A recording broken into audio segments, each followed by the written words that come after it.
दोस्त नमस्ते प्रणाम। मैं सुमन यादव आप सभी के बीच में एक होली गीत लेकर आई हूँ। कैसे लगेगा प्लीज़ कमेंट में ज़रूर बताना।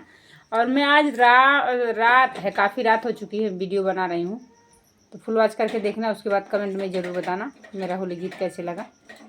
थोड़ा साफ नहीं आ रहा है, वीडियो धुंधला आ रहा है, लेकिन आप लोग सुनना ज़रूर। मधुबनवा में हो, मधुबनवा में केवला फूलाई सिंचन हम जाई। मधुबनवा में हो, मधुबनवा में हो, मधुबनवा में केवला फूलाई सिंचन हम जाई। घर मोरा दूर निकट जमुना के हो, घर मोरा दूर निकट जमुना के हो।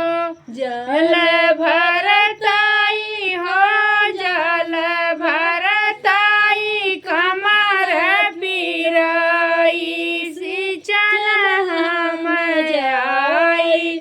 जल भरताई हो, जल भरताई कमर पीराई सिंचन हम जाई।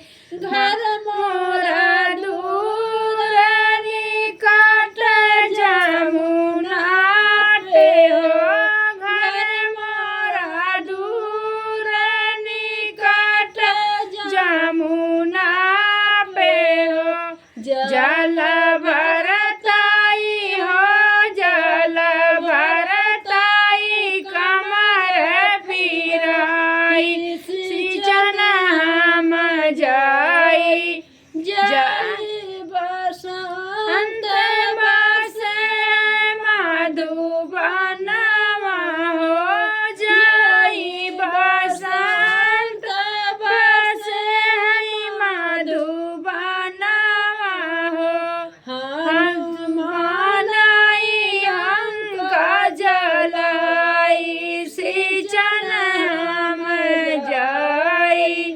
हनुमान लंका जराई सिंचन हम जाई। धन्यवाद दोस्तों।